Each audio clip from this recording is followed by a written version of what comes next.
Hey, good morning, good morning. Well, we just did our pre-trip. It's funny, the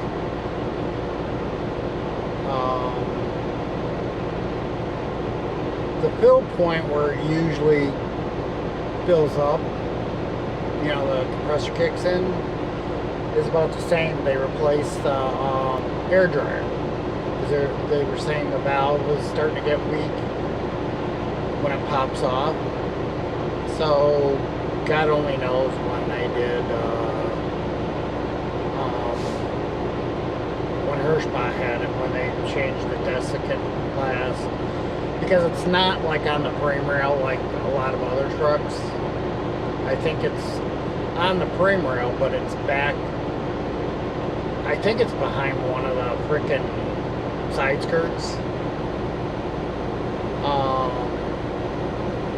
So they replaced it.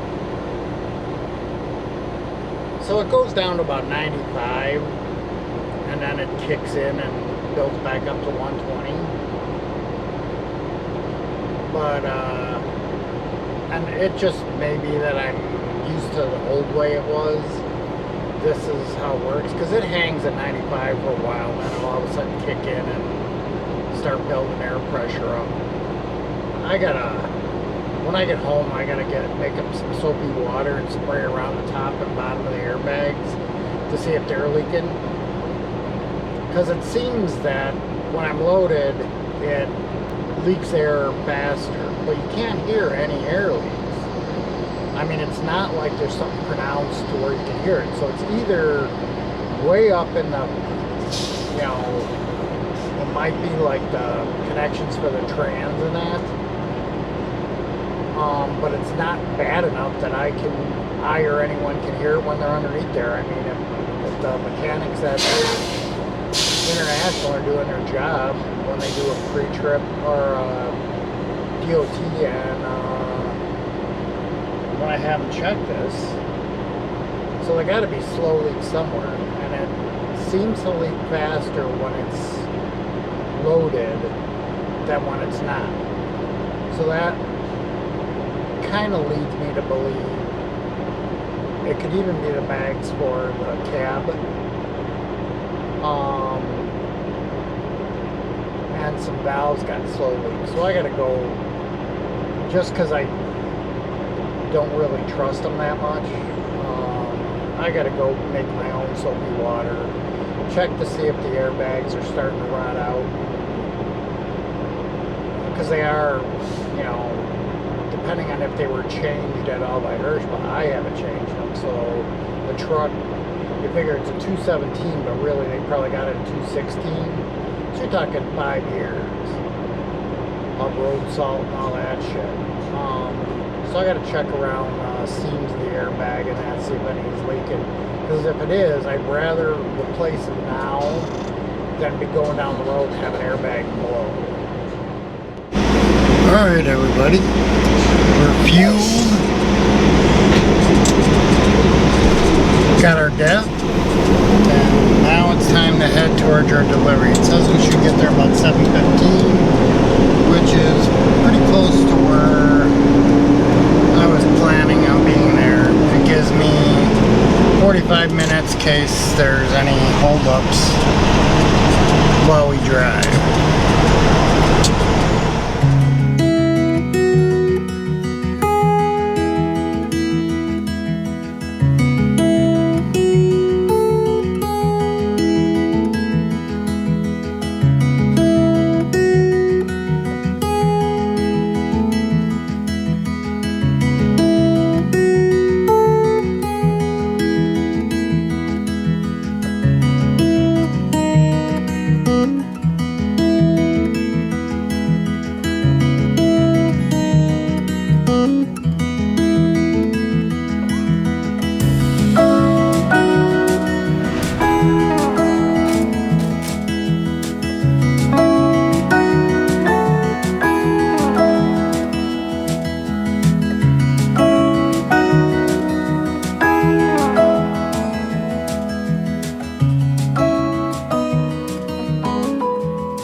southbound load going up to Minneapolis.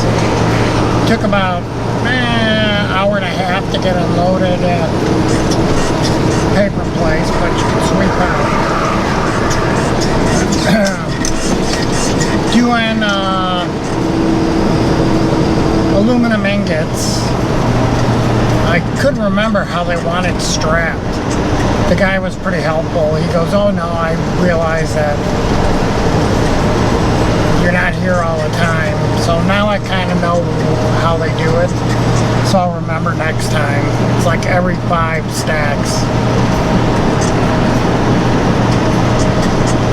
So now all I have to do is, it's going back pretty much the way I came down here. So as soon as I get to the Lowe's or Flying J, I'm gonna have to scale this,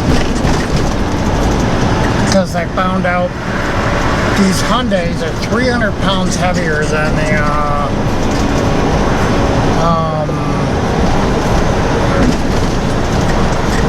utilities, and the utilities at least have 8 or 16-inch centers on the E-Track. These are like 4 or 8-foot centers. I mean, they're spread pretty far apart. Like normally I can get like an angled, like you strap over the ones in the middle. Normally I can get a pretty straight thing. Now it's kind of cockeyed because the E-Track centers are so far apart.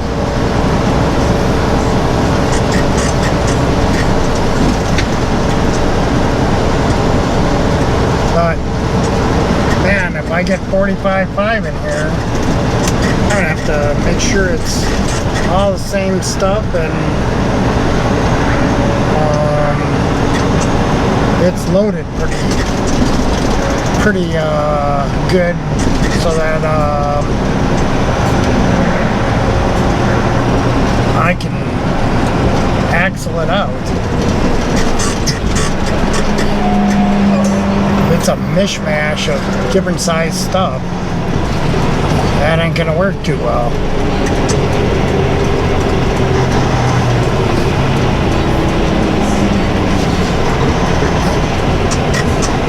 Trying to prevent from sliding, because when I'm full of fuel and DEF and me in it, I got about 500 pounds of room on my steer.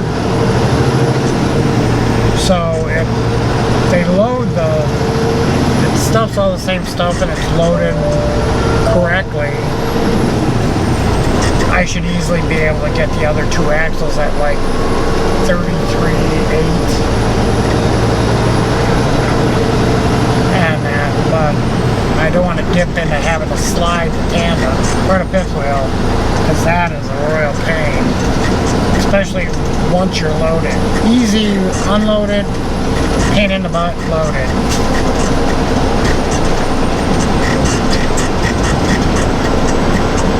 But I will let you know, if you're debating on the Garmin OTR series and Rand McNally, don't get the OTR 700. Some have good luck. It might be just, I think I was saying in another video, when I was updating it, I had a weaker signal on my phone, so I might have corrupted a file. Well, I almost even didn't need to stop to scale this out. I'm 11,640, 32,960, and 33,560. I moved it back a little bit, so I'm probably 33.3 on my drives. Usually this thing runs a little better if I'm heavier on my drives than on my trailer.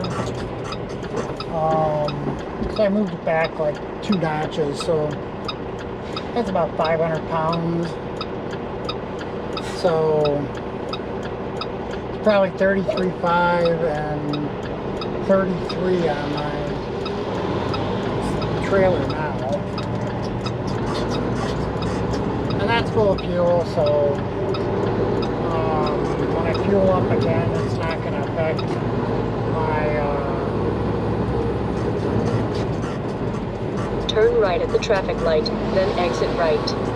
It's not going to affect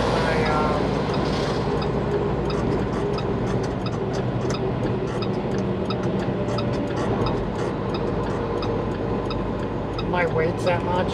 They'll pretty much be what they are now. Take the exit on the right to I-64 west towards St. Louis. So just, yeah, if you do these ingots, it's not all the way back. You know, if you get it out of this place in,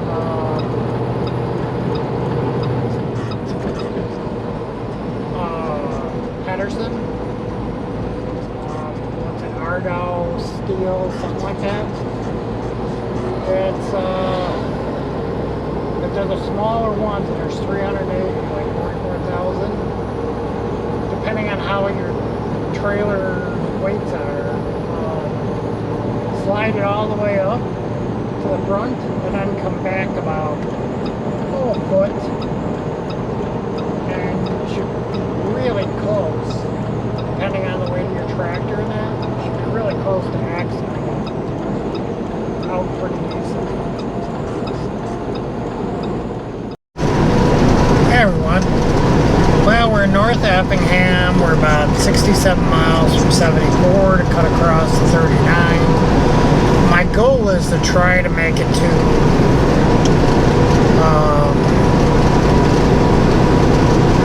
the Petro and Rochelle.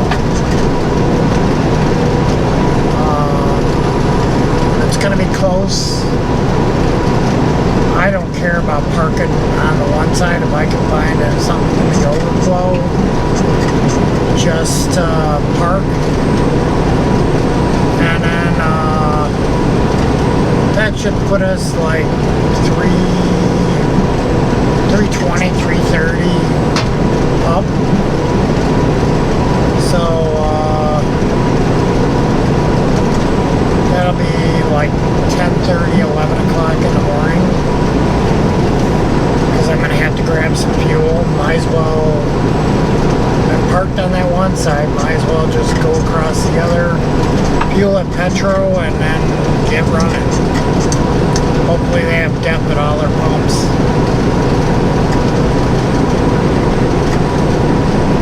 Ran through a little rain in between Mount Vernon and Effingham, nothing major. But that's about it. We'll see you in a little farther down the road. Hey everybody, well, made it to the rest area. There was like a 15-mile difference between the rest area and going to the Petro. So I just grabbed the rest area. I can get going 15 minutes earlier, figure out where I'm going to fuel, if I'm going to get off there to fuel, or go to the Flying J at exit 1, or go up a little farther and hit Love. So we'll see you in the morning. You have a nice night, and we'll go deliver this in Minnesota. Then we're going to go over to Menominee, and then we're going to head to Fort Dodge, Iowa.